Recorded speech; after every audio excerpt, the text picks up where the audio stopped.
Ողջույն բոլորին, բարի երեկո, հուսամ, որ բոլորս լավ ենք, առողջ ենք, տանն ենք կարևորը և մի փոքր սպասենք, մինչ մարդիկ դեռ հավաքվում են, միանում են մեզ և սկսենք մեր ինստա լայվը, որի մասին արդեն հայտարարել ենք դեռ նախորդ շաբաթ։ Այս օրերին բոլորս մասնավորապես տանն ենք ինքնամեկուսացման ռեժիմի մեջ են գտնվում, որովհետև իսկապես դրա անհրաժեշտությունը կա, դա հույժ կարևոր է և բնականաբար հեշտ չէ, բարդ է, բոլորս հասկանում ենք, մեզ համար, միգուցե շատերիս համար անսովոր իրավիճակ է, արտակարգ իրավիճակ է բառի բուն իմաստով, այդպես է նաև KOAF-ի ու KOAF-ի անձնակազմի համար, որովհետև KOAF-ը և KOAF-ի ողջ անձնակազմը սովոր է ամեն օր անդադար տարիներ շարունակ աշխատել հենց գյուղում ու մեր գյուղաբնակ, ուրեմն ազգաբնակչության հետ և մեզ համար իսկապես տարօրինակ է լինել տանը, բայց դա անհրաժեշտություն է, իսկապես օբյեկտիվ անհրաժեշտություն է և քանի որ բոլորս տանն ենք այս օրերին և ավելի շատ ժամանակ ենք անցկացնում համացանցում, սոցիալական ցանցերում, մենք որոշեցինք նախաձեռնել այսպիսի մի լայվերի շարք Instagram-ում տարբեր ոլորտների հետաքրքիր, տաղանդավոր, մոտիվացնող, ինչու ոչ, հաջողության պատմություններ պատմող մարդկանց հետ և նպատակը մեկն էր, որ մեր բոլորիս երեկոն, ձեր երեկոն ավելի հաճելի դարձնենք և ավելի մի փոքր հեշտացնենք այս ինքնամեկուսացման ռեժիմի տանելը։ Իհարկե ժամանց մենք բոլորս սոցիալական ցանցերում, տարբեր հարթակներում միգուցե ավելի ժամանց ենք անցկացնում, բայց շատ կարևոր է, որ ժամանցի հետ մեկտեղ նաև օգտակար կերպով անցկացնենք այդ ժամանակը և իսկապես նաև նոր հմտություններ, գիտելիքներ ձեռք բերենք, որոնք մեզ հաստատ պետք կգան և դրանց շարքում են նաև շատ հաջողակ, հետաքրքիր, ինչու ոչ հայտնի, պրոֆեսիոնալ մարդկանց հետ շփումը թեկուզ և լայվ ռեժիմով։ Սա է նպատակը մեր ինստա լայվի շարքի, որ 2 շաբաթ շարունակ մենք կունենանք ամեն օր յուրաքանչյուր օր երեկոյան ժամը 8-ին ժամն անփոփոխ է տարբեր ոլորտի շատ հետաքրքիր մարդկանց հետ, այնպես որ մշտապես հետևեք մեզ մոտակա 2 շաբաթների ընթացքում և հետո էլ սպասեք անակնկալների և նորությունների և ինչպես արդեն հայտարարել էինք այսօր մեր հյուրը և իրականում ինստա լայվի այսպես մեկնարկ տվողը հայտնի տաղանդավոր սիրված դերասանուհի և հաղորդավարուհի Նազենի Հովհաննիսյանն է։ Հիմա նա մեզ պետք է միանա, սպասեք ես տեսնեմ արդյոք նա արդեն մեզ մոտ է լայվում և փորձենք միանալ Նազենին։ Մի փոքր սպասենք մինչև Նազենին ևս հասանելի կլինի առցանց և արդեն մեզ կմիանա։ Նազենի հետ շատ հետաքրքիր զրույց ենք ունենալու և հետաքրքիր խոսակցություն է լինելու տարբեր թեմաներով, որ իրականում բոլորիս է հետաքրքրում և հուսով եմ դուք էլ ակտիվ կլինեք, կմասնակցեք զրույցին, նաև ինչու ոչ ձեր հարցերի միջոցով։ Իհարկե լայվի ժամանակ այդքան հեշտ չէ հասցնել բոլոր հարցերը կարդալ և միաժամանակ զրույցը տանել լայվ ռեժիմով, բայց ես կփորձեմ հնարավորինս նկատել ձեր հարցերը, ձեր գրառումները և անդրադառնալ դրանց ինչքան որ կհասցնեմ և ինչքան որ ժամանակը կների, եթե ինչ-որ հարցերի չենք հասցնի անդրադառնալ, ներող կլինեք, ահա Նազենին արդեն մեզ միացավ։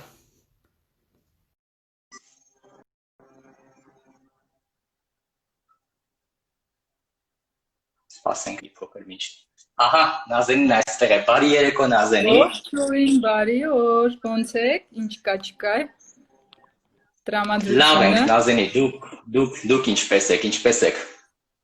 Ես լավ եմ, շատ ակ հասցրեցի ամեն ինչ, որովհետև առաջին տպավորությամբ մենք բոլորս տանն ենք, թվում է թե ազատ գրաֆիկով ենք, բայց ենթադրում եմ, որ աշխատող մարդու համար չկա պարապ վայրկյան։ Եվ եթե մարդ որոշում է ուղեղը մարզել ու զբաղեցնել, ապա հաստատ գտնում եմ, մանավանդ որ գործի բերումը մենք նաև on-line ենք աշխատում։ Ողջույն բոլորին, ովքեր մեզ այս պահին միացան։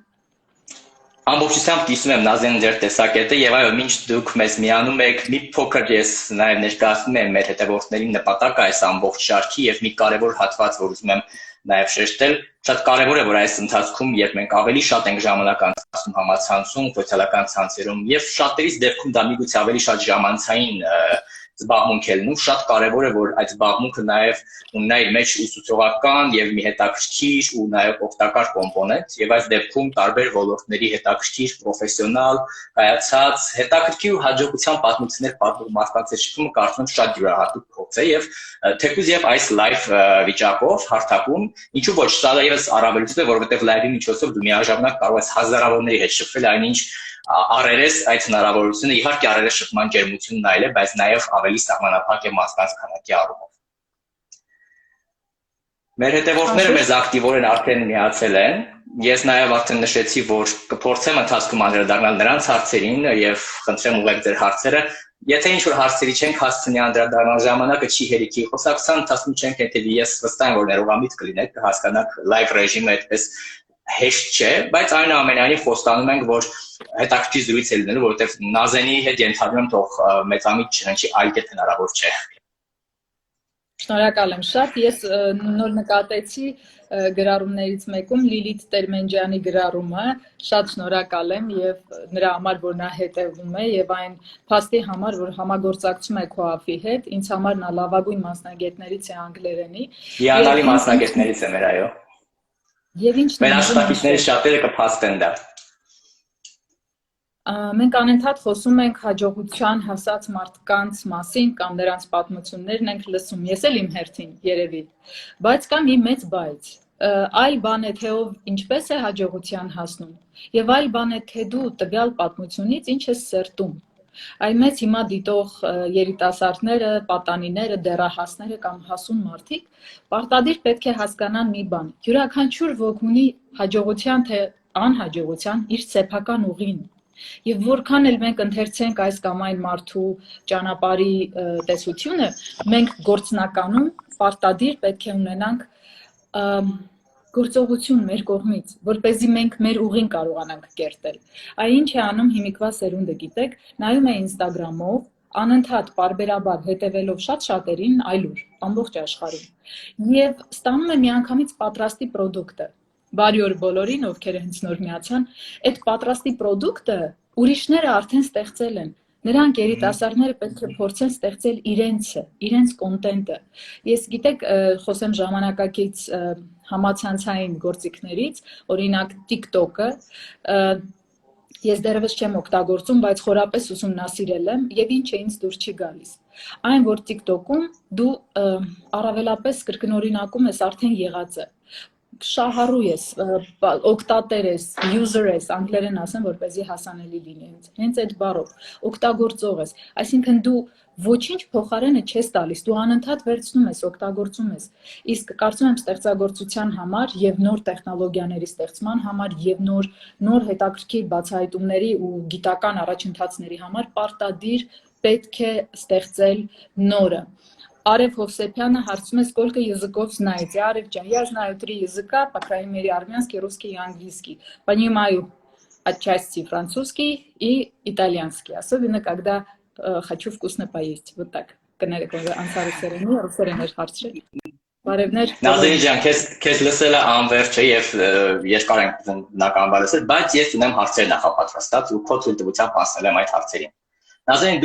դուք արվեստի ներկայացուցիչ եք եւ արվեստի աշխարհի մարդիկ երևի այն մարդկանց են, որոնք ավելի շատ լավ խոսք կատան, երես չեն տեսնում, շատ ավելի շատ են դրսում անցկացնում, բոլոր աշխատող մարդիկ են զբաղված, բայց արվեստի մարդկանց մի տեսակ շատ է տրված այդ դրսում անցկացնելու, ասեմ միսիան, առաքելությունը, պարտքը, ճիտին պարտքը, անվանեք ինչպես ուզում եք, եւ երևի արվեստի մարդկանց համար յուրահատուկ ձևով պիտի դժվար լինի ինքնամեկուսացման անհրաժեշտ, բայց դուք որպես ինչպես եք հաղթահարում, ինչպես եք կազմակերպում ձեր ինքնամեկուսացումը եւ ինչ նորարարական քայլերի եք գնում, որոշներն իհարկե արդեն տեսնում ենք հետեւելով ձեր Instagram-յան էջին, բայց այնուամենայնիվ կիսվեք մեզ հետ ու Նաև այս կերպ ես հուսով եմ, որ մենք կօգնենք մեր շատ հայրենակիցների, ովքեր իսկապես այսպես բողոքում են, դժգոհում են, շատ դժվար ինքնամեկուսացումը, հետաքրքրացնել իրենց ինքնամեկուսացումը, որը իսկ անհրաժեշտ է։ Նախ ուզում եմ ասել, որ հաճախ դժգոհողները միշտ չէ, որ բողոքում են։ Այսինքն բնական է, որ մարդը ձանձրանում է անընդհատ փակ տարածքում, կամ պարզապես ուզում է շնչել մաքուր օդ, կամ ինչ որ մի պահի ուզում է տեսնել այլ ինտերիեր, այլ էքստերիեր։ Եվ դա միշտ չէ, որ բողոք է, որքան դժգոհություն տվյալ իրավիճակից ելնելով։ Այսինքն ես ձեզ իսկապես հասկանում եմ։ Ինչ վերաբերում է արվեստի մարդկանց տան հետ այդքան մտերիմ չլինելուն,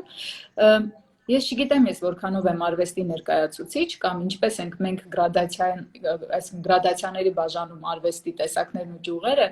բայց ես գրեթե այն բոլոր ոլորտներում որտեղ կամ, այդ բոլոր ոլորտները անմիջականորեն առնչվում են իմ տնային երևույթը սիրելու հետ, այսինքն ես տանն եմ պատրաստվում, ես տանն եմ ստեղծագործում շատ, ես նորարարական այս գործիքները լինի Instagram, Facebook, թե մնացածները օգտագործում էի դեռևս 2007-ից եւ 2012-ից, եթե չեմ սխալվում, Instagram-ը նոր էր ստեղծվել որպես հավելված, ես ամենաառաջիններից էի մեր ասպարեզի մարդկանցից, ով օգտագործում էր եւ ուներ իր հաշիվը Instagram-ում, որը մինչև օրս գործում է, ինչպես տեսնում եք։ Եվ դա է պատճառը նաև այն մեծ թվի, որը տեսնում եք ինձ մոտ հետևորդների։ Բայց ես տուն միշտ եմ սիրել։ Ես սիրել եմ անգամ տնային կենցաղային մաքրությունը, որքան էլ դա աբսուրդ չի հնչում։ Բայց կա մի մեծ բայց, եթե դու տանը չես կարողանում իրերը դասավորել, ալեգորիկ իմաստով դու քո գործերը եւ իրերը էլի չես կարողանա դասավորել։ Եվ եթե ստեղծագործական թվվածությունը պետք է լինի, բայց ժամանակավոր։ Եթե անընդհատ թղթերի ու գրքերի ու տետրերի կամ, չգիտեմ, դիմահարդարման պարագաների կամ քո հագուստների ու քամարների մեջ խճճվես, որովհետև թափթփված է այդ ամենը, դու երբեք չես հասնի քո գործին եւ չես հասցնի քո գործը։ Այս առումով ես չգիտեմ ինչպես մյուսները, ես ահավոր տնային եմ։ Շատ տնական, տնային ու մանավանդ երբ սիրում ես խոհանոցը, իսկ ես սիրում եմ, դա էս էտապում նկատեցի երեք հետաքրքիր եւ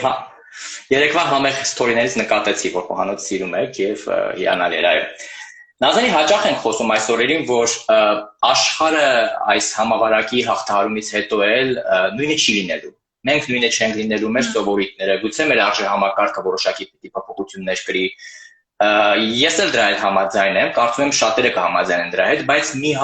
հարց որ կուզեմ ձեր կարծիքը լսել։ Լավ, ինչպիսին է լինելու աշխարհը, այլ է լինելու, ուրիշ է լինելու, մենք ենք ուրիշ լինելու։ Ինչպիսին է լինելու այդ նոր իր տեսակի մեջ աշխարհը համավարակից հետո, ինչպիսին է լինելու մենք որպես մարդիկ եւ մեր սովորույթներով, մեր արժեքներով, մեր մոտեցումներով։ Օրինակ, այս օրերին մենք չէ բոլորս այսպես ենք բաժում ձեռքով բարևելիս, հավանաբար տղամարդկանց համար երևի թե մի քիչ ավելի շատ դժվար է, բայց դա սովորություն կդառնա։ Թվում է թե մանուկ է, բայց դա մշակութային հարց է եւ երևի այս ամենից հետո գուցե մեր արդեն սովորություն մնա, որ ձեռքով պետք չի բարևել, գիտես, ուրիշ հետաքրքիր բարևելու ձևեր կան եւ անպայման չի ձեռքով հպվել։ Ու այսպես դա մի մանրուք մի օրինակ, այսպես մի շարք փոփոխությունների շղթա կարող է գնալ արժեքային երթով։ Այս դες ինչպիսին կլինի աշխարհը այս համավարակի հաղթահարումից հետո, մենք ինչպիսին կլինենք։ Շնորհակալություն հարցի համար։ Իհարկե աշխարհը այլ կլինի։ Ամենայն դեպս այն, որ այսքան մարդու կարելի է համակարգված ձևով ենթարկեցնել ընդհանուր մի կանոնի, տնից դուրս չգալուն, միմյանց չհպվելուն, այստեղ միայն բարևելու հարցը չէ։ Այսպես ասած կանոնը ենթադրում է, որ մենք պետք է իրար չգգվենք, իրար չհամբուրենք, չբարևենք։ Ես կարծում եմ, որ մարդուն մեկուսացնելով մեկը մյուսից, նաև գուցե փորձարկում է տեղի ունենում, թե որքանով է հնարավոր, որպեսզի մարդը ապրի առանց իր նմանին, առանց այդ հասարակական կապի։ Երկրորդ տեսությունը, որը կարելի է առաջ բերել որպես տարբերակ, թերևս այն է, որ սոցիալական կայքերը դարձան էլ ավելի դոմինանտ, էլ ավելի առաջնորդ եւ ասող, այս իրավիճակում, երբ մենք ունենք ֆիզիկական շփման հնարավորություն։ Այսինքն հաշվի առնելով, որ մարդը հասարակական էակ է, ամեն դեպքում պետք է շփվի, չէ՞։ Եվ շփման ձևը ո՞րն է։ Սոցիալական այս տարբերակը լինի Instagram-ը, Twitter-ը չէ, Zoom-երը, չգիտեմ, այն բոլոր հավելվածները, որոնք հնարավորություն են տալիս միմյանց տեսնելու եւ միմյանց խոսելու։ Եվ երրորդը, ես ենթադրում եմ, որ լրիվ հակառակ պատկերը տեղի կունենա։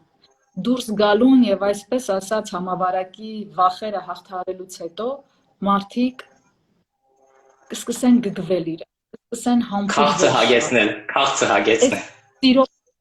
Հա, իսկապես գիտես, երբ դու վախվխելով քո հարազատ մարդուն, քո սիրելի մանկանը, քո քրոջը չես կարողանում դիպչել, ինձ թվում է հակառակ պատկերը կլինի։ Սրճարանները բացօթյա մանավանդ կլցվեն եւ հաստատ մի բան կարող եմ նշել, որ մարդիկ դուրս կգան տուփերից։ Բնակարանային էս մեր մտածողությունը պատուհանից հետո ճաղավանդակից այն կողմ եւս մի վանդակ, մենք տուփային մտածողության մեջ ենք վերջապես կվերադառնա իր հողին, քաղաքացին եւս կվերադառնա հողին, որովհետեւ հողի հետ աշխատանքը շատ կարեւոր է։ Մենք գալիս ենք ապրում ենք տուփերի մեջ, եղեգներ պահել, որովհետեւ կարիք ունենք բնության։ Կամ դուրս ենք գալիս ու սկսում ենք քայլել, մի դոց շնչել, որովհետեւ մենք չենք կարող առանց դրա։ Այս տուփային կյանքը կարծում եմ նույնիսկ մեծ քաղաքներին արդեն էլ բնորոշ չի լինի, ենթադրում եմ։ Նազանի այսպես կոչված գուցե բառ եմ հնարում, չգիտեմ, գերթվայնացման վտանգ կա, մենք շատ ենք թվային դառնում, շատ։ Չասեմ, որ թվային տեխնոլոգիաները բոլորս ենք կիրառում, դա շատ օգտակար է, շատ օգնող է շատ հարցերում, բայց ամեն ինչի գերը, առավելը, չափից դուրսը իր մեջ վտանգներ է նաև պարունակում, ենթադրում եմ։ Ինչ եք կարծում, կա գերթվայնացման վտանգ մեր հասարակության եւ առհասարակ աշխարհի բնակչության համար, ոչ միայն մեր հասարակության։ Նախ ես իհարկե մասնակի արդեն պատասխանեցի ձեր հարցին նախորդ պատասխանում, այն մի քիչ ծավալուն էր, ներողություն եմ խնդրում, եթե երկար եմ խոսում։ Իհարկե գերթվայնացման վտանգը կար, եթե լինենք անկեղծ վաղուց կար։ Եվ եթե նայեք ուսումնասիրությունները, տարեկան այնքան հավելված էր արտադրվում ժամանակակից IT տեխնոլոգիաների շնորհիվ, հա, այնքան շատ հավելված, որ մարդիկ չէին հասցնում դրանք օգտագործել։ Եվ արդեն նախանշվում էր այն, որ ինչ որ մի ժամանակ այլևս հավելվածի արտադրանքի կարիք չի լինի, որովհետև չի լինի սպառումը։ Այդտեղից մենք պետք է նորից վերադառնանք այս մեկուսացումներին։ Արդյոք սա եւս մի յուրօրինակ process չի, որպեսզի վերադառնանք թվայնացմանը եւ հավելվածներին։ Արդյոք։ Մյուս կողմից իհարկե կան տեխնոլոգիաներ, որոնք ստեղծում են հարմարավետություն։ Ինչու գնալ հասնել ֆիզիկապես, չգիտեմ ուր, եթե դու կարող ես տանը նստած այդ նույնը ունենալ։ Բայց այստեղ կա մի բայց։ Այն պահին, երբ մարդը առավոտյան արթնանում է եւ հատուկ հագնվում է, որպեսզի դուրս գա, հասնի իր դասընթացին, նա ունի ուրիշ կենտրոնացում մտնելով տվյալ տարածք, քան այն պահին, երբ նա միացնում է իր հեռախոսը կամ համակարգիչը կամ որևէ մոնիտոր, նստում է դրա առջև եւ որոշում է դաս անել։ Ես ձեզ վստահեցնում եմ, որ եթե ստուգենք ֆիզիկապես դաս գնացող աշակերտների առաջադիմությունը տարվա վերջում եւ էքսպերիմենտ անենք դաս ուղղակի on-line տարբերակով, առցանց տարբերակով, հեռակա դաս անող աշակերտների խմբով, մենք կհասկանանք, որ ֆիզիկապես դասի գնացողները ավելի լավ ցուցանիշ են տալիս։ Վստահ եմ։ Կրթությունից խոսեցինք, իմ հենց հաջորդ հարցն կրթությունն եմ ուզում հենց տանել։ Թվում է թե շատ պարզ բառ հասկացություն դե ով չգիտի կրթությունն ինչ է, բայց ի վերջո չեմ կարծում որ այդպես միանշանակ է, ուզում եմ անդրադառնալ։ Լավ, ինչ է կրթությունը, որն է կրթված մարդը, որ ասում ենք այդպես կրթված մարդ շատ ենք ասում, եւ արդյոք կրթությունը ինչ որ մի կոնկրետ գրված օրինակ բան սովորելն է, թե միգուցե մտածել սովորելն է։ Ինչ է ասում, կրթությունը շատ կարևոր է հատկապես քոաֆի համար, որտեղ մեր հիմնասյունային, հիմնակարային 4 ուղղություններից մեկն է, որ մեր գյուղական համայնքներում բացառապես, որտեղ մենք գյուղական համայնքներում ենք աշխատում, իրականացնում ենք առողջապահության, տնտեսական զարգացման ու սոցիալական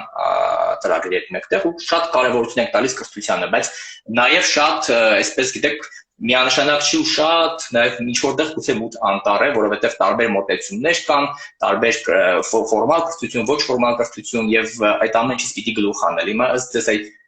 կրթության հիմնական միսիան որն է եւ որն է կրթված մարդի վերջո։ Կարդացած, շատ կարդացած մարդը, թե գուցե պակաս կարդացած, բայց շատ հետաքրքիր դատողություններ, տրամաբանական կապեր ստեղծող, փորփրող, մտածող փնտրտուքների մեջ գտնվող մեկը։ Նախ ես կարծում եմ կիրթ մարդը իր խոսքը գնահատող մարդն է։ Այսինքն կրթությունը այն պրակտիկ երևույթն է, որը պետք է վերածվի գործի։ Այդ արանքում խոսքը խանգարում է, ավելի ձևական։ Ուրեմն կրթությունը ֆորմալ թե ոչ ֆորմալ, թե առցանց կամ ստացիոնար, Տանում է որպեսզի պրակտիկ կյանքում կարողանա ստեղծել առավել լավ արժեքներ, կամ իր կյանքը դարձնի առավել հարմարավետ, կամ իր միջավայրը փոխի դեպի լավ։ Ես այդպես եմ տեսնում։ Իհարկե կան մարդիկ, որոնք փչացնում են աշխարհը լինելով շատ կիրթ։ Բնական է, որ կան այդպիսիք, մենք մի բառով կոչենք նրանց ֆիլմային չարագործներ, շատ։ Կրթությունը նախ բանալիներ են։ Բանալիներ յուրաքանչյուր ճշմարտության, փիլիսոփայության, երևույթի նկատմամբ, որը քեզ տալիս է հնարավորություն ընկղմվելու, անկախ նրանից դու մասնակից ես թե ոչ, հասկանալու, ճանաչելու կրթությունը աշխարհի ճանաչողության համար, ինչպես որ հավատքը, ինչպես փիլիսոփայությունը, ինչպես հողագործությունը հասկանում։ Գյուղացին չի կարողանա կիրթ լինել հողագործ, որովհետև նրա բերքը ճիշտ չի ընդհանրել հողը ինքնով վերքված լինի։ Նույնը ենթադրենք դասի գործն է, նա չի կարող կիրթ չլինել։ Եվ գիտեք, ձեր նշած կարդացածությունն էլ հարաբերական է, բայց ունի նաև կոնկրետ հստակություն։ Որքան կարդացած է երգիչը, այդքան թավ ու գեղեցիկ տեմբր ունի։ Որքան դատարկ է մարդը, հաճախ իր ձայնը այդքան է ճղճղան, ոչ ճիշտ։ Իհարկե կան այդ ֆիզիոլոգիական խնդիրներ, բայց կիրթ մարդը, իսկապես կիրթ մարդը նախ լինում է ինքնաբավ, հանգիստ, որովհետև նա չունի այդ քաոտիկ վախը, որ ահա մեկը իրենից առաջ կանցնի, ինչ-որ մեկը ինչ-որ բան իր փոխարեն կանի։ Կիրթ մարդը վստահ է, որ որքան էլ նա չգիտի այդ պահին իր անելիքը, բայց կգտնի բանալիներ, կգտնի ուղիներ։ Եվ ես ենթադրում եմ, որ աշխարհը կարիք ունի ոչ այդքան կիրթ մարդու ցավոք սրտի, որքան արագ մտածող մարդու, որովհետև դու կարող ես ունենալ լավ, ֆունդամենտալ ակադեմիական կրթություն, բայց չհասցնել ինչ-որ բանը։ Կարդացածությունը շատ կարևոր է, շատ։ Այն ձևավորում է երևակայությունից, առանց երևակայության դու չես կարող ստեղծել եւ ոչինչ։ Իսկ մարդը տրված է Աստծո կողմից, որպեսզի ստեղծի։ Նա եկել է այս աշխարհ, որպեսզի շարունակի ստեղծագործել։ Եվ իհարկե անկիրթ մարդը չեմ կարծում կարողանա լավ ստեղծագործել։ Հետաքրքիր է, չէ՞, մեջ ներեցեք այդ կարմիր դիպլոմը կամ, չգիտեմ, գերազանցիկային գնահատականները ինձ համար երբևէ չափանիշ չի եղել, բայց դա էլ աշխատանքը մարդը տարել է եւ ենթադրեմ շատ ճիշտ ու պարտաճաշ կերպով գնացել սովորել է կամ տաղանդավոր է կամ իսկապես կիրթ եւ արժանի է այդ գնահատականի։ Մարդը կարող է, գիտեք, ես բերեմ իմ օրինակ եմ խնդրում, որպեսզի չնեղացնեմ ոչ ոքի։ Ես դպրոցում երբեք լավ չեմ սովորել քիմիա, բայց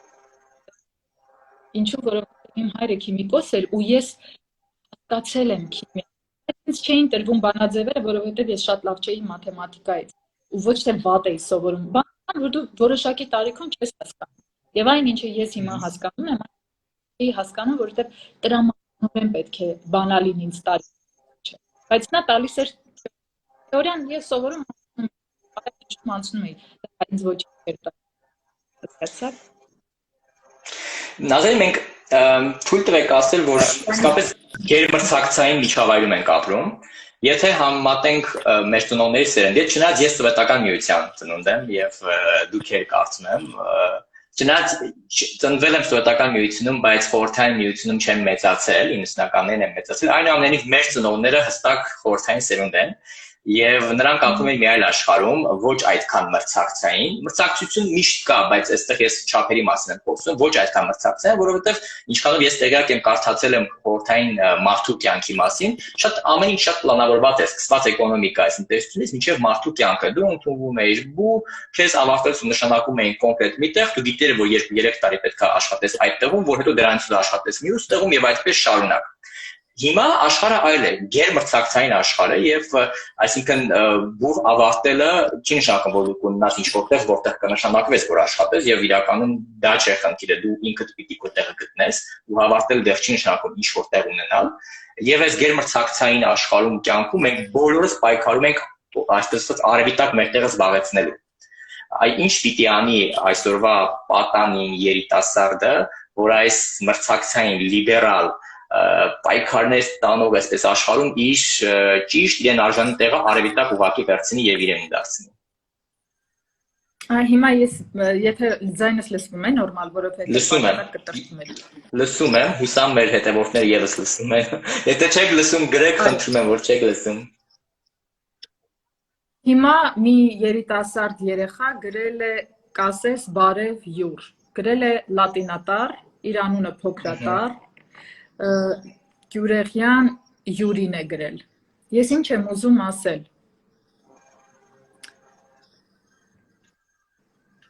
Ներկայումս կա շատ մեծ հնարավորություն սովորելու, դառնալու հաջողակ, իսկապես որակով գիտելիքներ ձեռք բերելու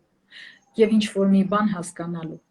Բայց այս նույն Instagram ու նույն Facebook-ը կամ մնացած սոցիալական կայքերը, որոնք տալիս են այդ հնարավորությունները, նաև ցավոք սրտի տալիս են այսպիսի երիտասարդներին սխալ ուղղությամբ գնալու։ Այսինքն տալիս են հնարավորություն սխալ ընտրություն անելու։ Խորհրդային ժամանակներում ձեր վերած օրինակով ասեմ, սոցիալիզմն էր, հա? Եվ սոցիալիզմը սոցիումին տալիս էր հստակ չափորոշիչ, այսքան։ Եվ դու այդքանի մեջ շատ լայն կարող էիր լինել, բայց միևնույն է քեզ պահում էր քեզ տրված չափորոշիչների մեջ։ Մենք հիմա խոսում ենք սոցիալիզմ եւ կապիտալիզմ տարբերության մասին։ Մենք ուզում ենք լինել կապիտալիստական երկրում, ունենալ առողջ մրցակցություն, բայց բողոքում ենք, որ ավարտելուց հետո մեզ չեն նշանակում այս կամ այն բուհում, այս կամ այն նախարարությունում կամ չգիտեմ որտեղ։ Մրցակցությունը ենթադրում է լավ մասնագիտական որակավորում։ Այո, դու պետք է տաս արդյունք, որակ, որից հետո դու կարողանաս լինել պահանջված եւ մրցակից։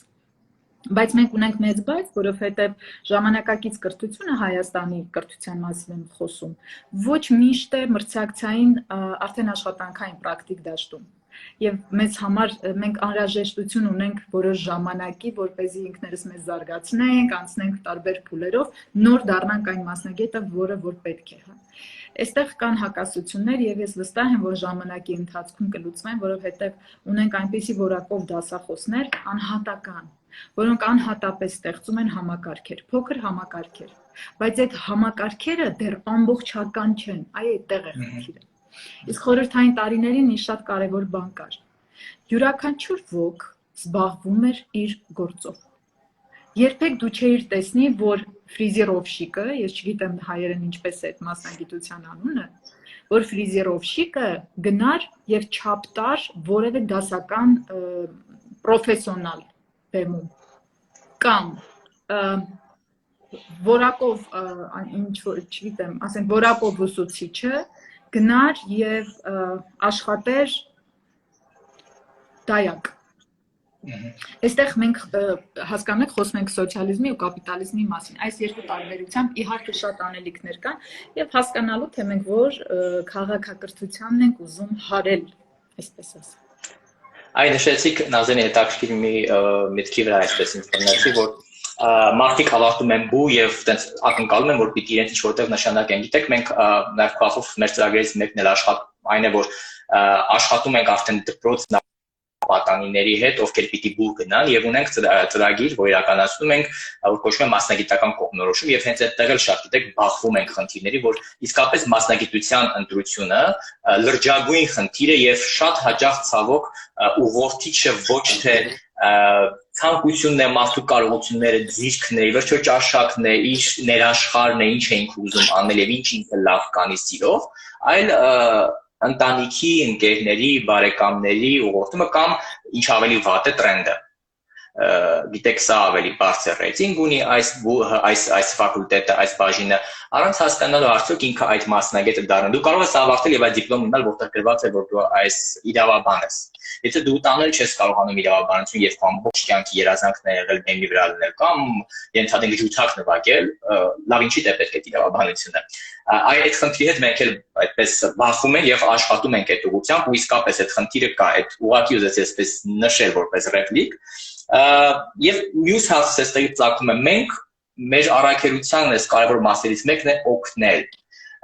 Չէ, ավելի լավ բառ կա, գիտեք, քան օգնելը, զորակցել։ Կներեք, անգլերեն պիտի ասեմ մի շատ լավ բառ, որը հայերեն զորակցել է թարգմանվում empower։ Չգիտեմ ինչքանով լավ թարգմանություն է, բայց ավելի լավը չգիտեմ, ավելի լավ տարբերակը չգիտեմ, քան զորակցել։ Ձգտում ենք հենց զորակցել մեր գյուղական համայնքների բնակիչներին ու մասնավորապես երիտասարդներին։ Ինչպես ըստ ձեզ օգնել մարդուն, որ այդ օգնելով չվնասես հենց նրան, չդարձնես կախյալ, օգնությունից եւ աջակցությունից կախված։ Նախ ես կարծում եմ, որ 60 տարիքում այն մարդը, որը հասել է իր ճշմարտությանը, Չպետք է խոչընդոտի, որպեսզի մյուսները իրենց սխալներով հասնեն նույն ճշմարտությանը։ Չգիտեմ, կտրտեց ասածս, թե Ես լսեցի, այսինքն այո, չխոչընդոտել, որ նա իր սխալներով իրողով հասնի իր ճշմարտության։ Բայց հաճախ մի փոքր բարձրացնել հատկապես գյուղական համայնքներում կարիքը կա մարդկանց տալ ելակետային ռեսուրսներ, որովհետեւ նրանք կարողանան դրսևորվել, ինքնադրսևորվել։ Միշտ չէ, որ նրանք ունեն նույն ելակետային այն հնարավորությունները, որ մենք ունենք օրինակ քաղաքում։ Եվ ոչ բոլորը քաղաքում էլ այդպես տարբեր են այդ ելակետային հնարավորությունները։ Գյուղում էլ են տարբեր, գյուղի եւ քաղաքի մեջ էլ է տարբեր։ Եվ մենք հաճախ մենք մտածում ենք այդպես գլուխ կոտրուկ ելավ ինչպես անել, որ մարդկանց օգնել, բայց նաեւ չվնասել իրենց իսկ օգնելով։ Ես ուզում եմ ասել, որ փչացող մարդը կփչանա անկախ ամեն ինչից։ Օգնես նրան, թե չօգնես։ Երևի դա ավելի տեսակ է։ Երկրորդ, որևէ մեկը ով ապրում է Երևանում, չունի լավ ելակետ։ Բոլորովին, դա չուր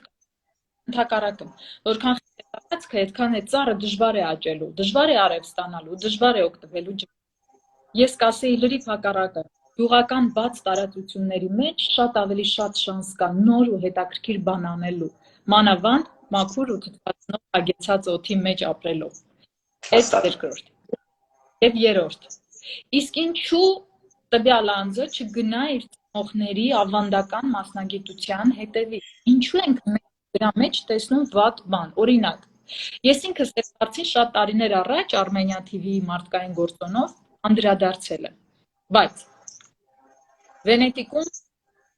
գոնդոլաները, ավակները, որոնք քշում են, միայն ժառանգությամբ են ստանում։ Միայն։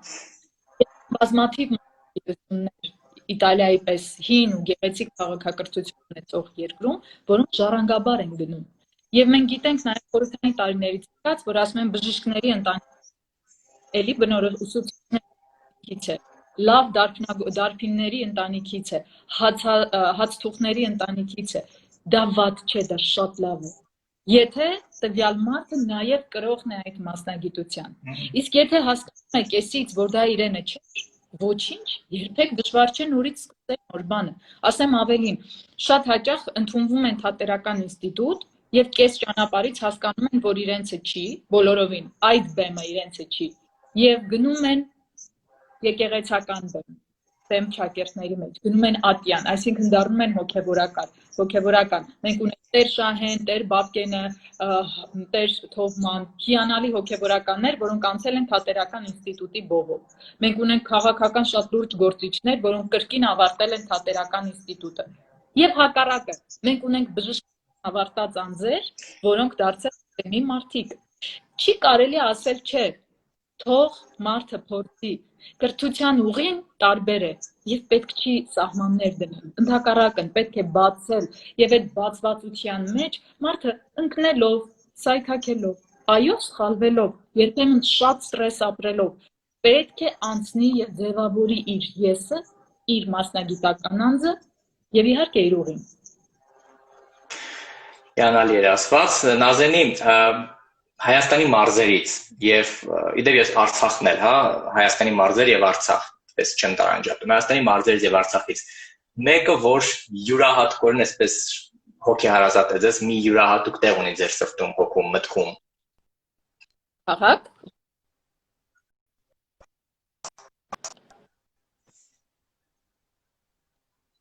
Կա ինչ-որ մարզ, որ շատ յուրահատուկ ջերմություն եք զգում այդ մարզում, երբ որ գնում եք, մի ուրիշ ջերմություն, մի ուրիշ տեղ ունի ձեր սրտում։ Օրինակ ինձ մոտ Լորին է, որտեվ ես Ծագմով Լորեցի եմ, դա ինձ մոտ Լորին է միանշանակ։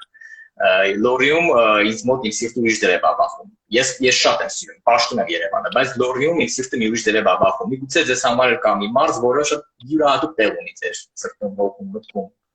Ես իհարկե Երևանասեր եմ որպես քաղաք, որովհետև սա իմ տունն է։ Ես այստեղ եմ ապրել մանկուց, ծնված օրվանից ու բնական է, որ այլ կերպ է իմ երակներով հոսում։ Բայց ես ունեցել եմ միշտ մեծ թուլություն Սևանա լճի նկատմամբ։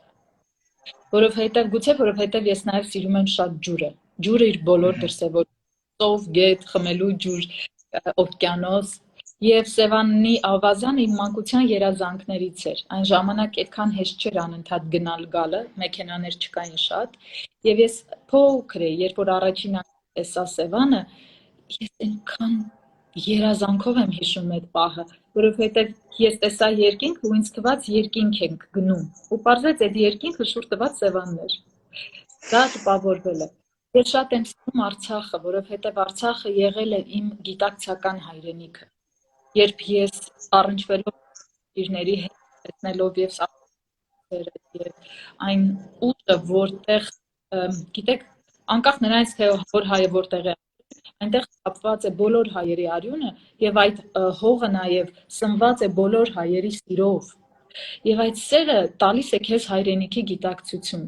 Երբ որ դու Երևանում ապահով նստած ես, այդքան չես հասկանում ինչ ասել է հայրենիք, բայց վտանգի եզրով քայլելիս դու հասկանում ես, որ դու ունես մի մեծ հարստություն,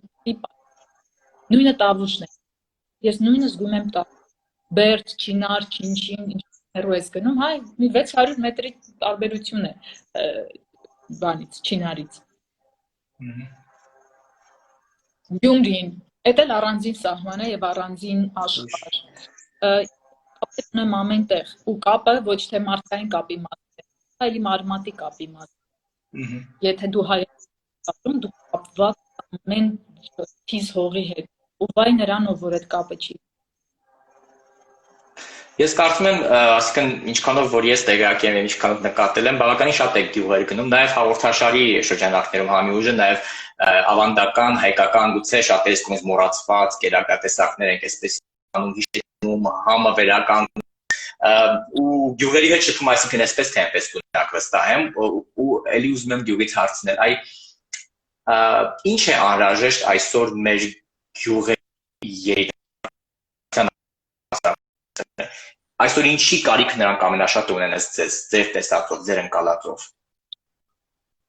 Երիտասարդը կտրտվեց ուղղակի։ Կրկնեմ հարցս։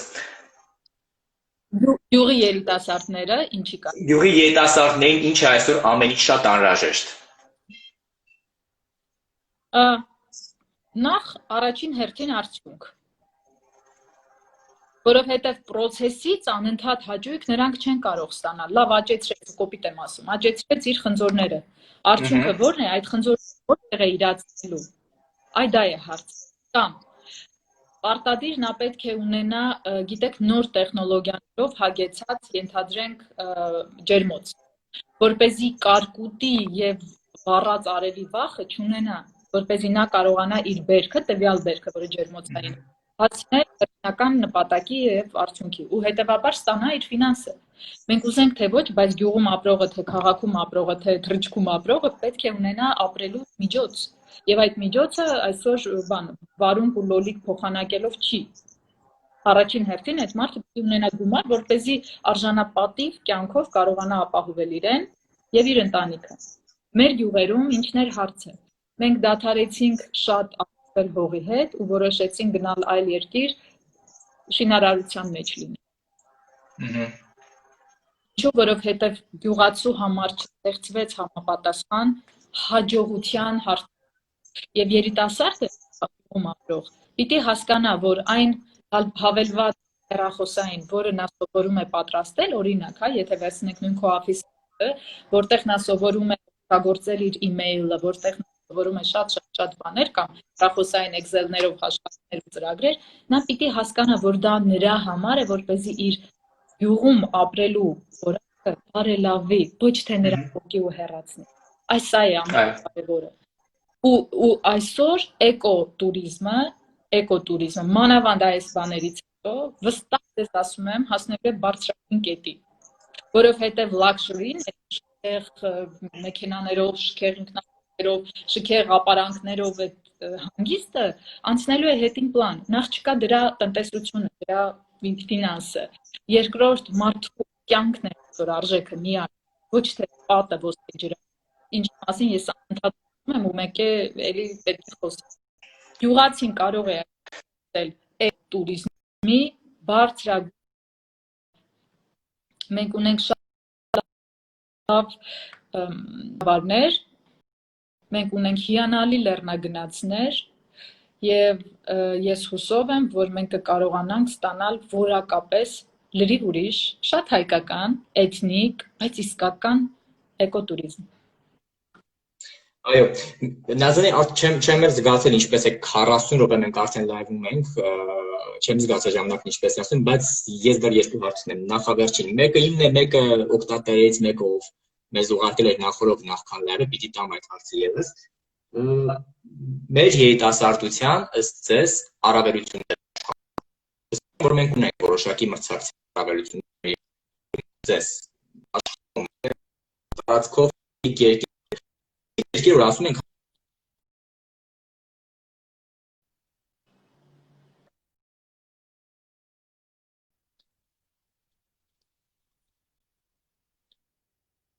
փոքրիկ են քան մեծ երկիրը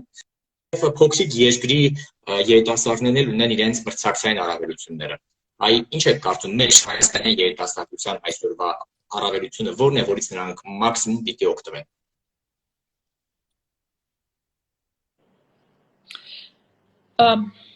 Ես հիմա լսելի եմ, որովհետև ձեր ձայնը մի քիչ կտրտեց։ Ես լսում եմ ձեզ Նազարին, եթե դուք ինձ չեք լսել, կրկնեմ։ Լսել եւ ինձ թվում է հասկացա։ Հարցում եք առավելությունից, ինչ առավելություն ունեն մեր երիտասարդները այլ երկրների նկատմամբ։ Ես կասեմ ոչ մի։ Եվ այ հենց դա պիտի դառնա առավելություն։ Բավական է մենք խոսենք, որ մենք ունենք առավելություններ այս կամ այն երկրի նկատմամբ, էկոլոգիական առավելություն, մաքուր կամ քաղցրահամ ջրի առավելություն, մենք առաջինը քրիստոնեություն ընդունած ազգի առավելություն, ժողովուրդ մենք չունենք որևէ առավելություն։ Միջին վիճակագրական հայը մոտավորապես նույնն է, ինչ միջին վիճակագրական եվրոպացին։ Եվ այստեղ ամենակարևորը հենց այդ առավելության բացումից ազատվելն է եւ ուղղարուխը կախ գործ անելը։ Գիտեք, արժանապատիվ կյանք ստեղծելու համար պետք չի, որ դու ինքդ քեզ որևէ մեկից դասես առավել, բայց շատ կարևոր է, որ դու դառնաս առավել։ Ու առավել քո գործով, այն արդյունքով, որը տալիս ես։ Դու ինքդ քեզ համար, քո մեջ դառնաս առավել ինքդ քեզնից։ Ես երբեք չեմ կարող լինել առավել, չգիտեմ, մեր երգչուհիներից որևէ մեկից։ Ինչու, որովհետև նա երգչուհի է, ես հաղորդավար եմ, նա իր գործն է անում, ես իմ գործն եմ, մենք տարբեր աշխարհներում ենք։ Եվ ոչ էլ ես առավել եմ մեկից, ով որ լսում է վատ երաժշտություն, ինչա թե ես լսում եմ լավ երաժշտություն։ Որովհետև առավելությունները մարդկային բերում են միայն մի բանի, որն է տալիս որակ, արդյունք եւ որքանով է օգնում իր միջավայրին ու շրջապատին օգտակարության տեսանկյունից։ Ինձ համար առավելությունը դա է։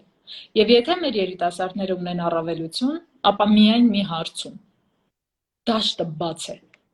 Ուղղակի պետք է խիզախեն ու գործանեն, կապ չունի որ ուղղությամբ։ Առանց բանից, անկումներից, սխալներից, չգիտեմ, անհաջողություններից, իսկ ով չունի։ Ես այս տարիքում իմ 39 շուտով կլրանա այս ամռանը, աշխարհի անհաջողակն եմ, եթե դուք ինձ հարցնեք։ Չեմ հավատում Նազենի, չեմ հավատում։ Հարաբերական բան է, հաջողակությունը, հաջողությունը, հանրահայտությունը, լրիվ, գիտեք, վերևից, տիեզերքից, այդ ամենը այսպես գրոշի արժեք չունի։ Վերջին հարցն եմ տալիս, Նազենի շատ հետաքրքիր է, ահա որ հետաքրքիր զրույց ենք ունենում, բայց այնուամենայնիվ ժամանակն է գնում է եւ քո ժամանակն է գնում ու չեմ ուզում չարաշահենք։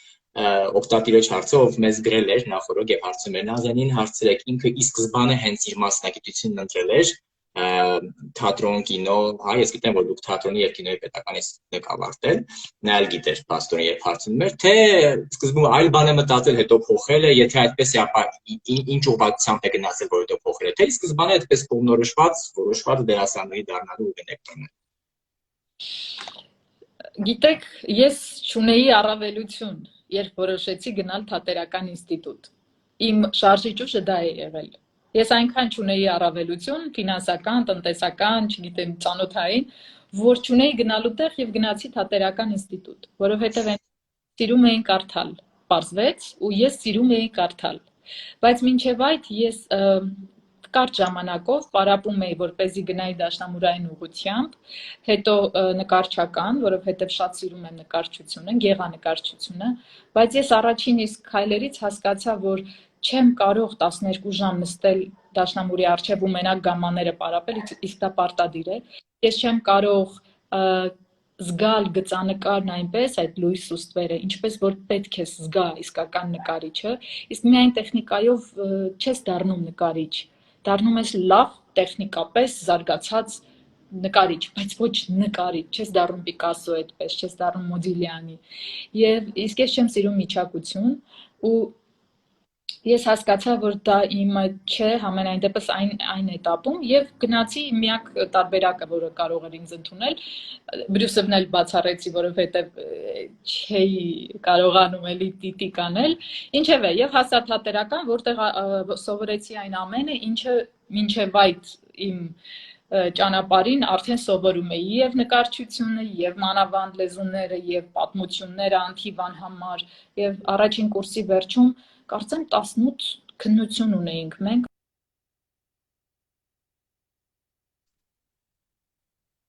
Կանջատվեց մի պահ զանգեր։ Կրկին վերադարձակ։ Այո,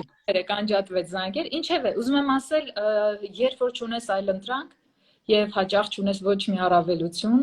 ու առավելություն նկատի ունեմ քո դիրքի ու ձեր ասած մեկնարկային առավելություններ, հա, դու գտնում ես ճանապարհ եւ այդ ճանապարհից օգտվում ես առավելագույնս, այս է խնդիրը։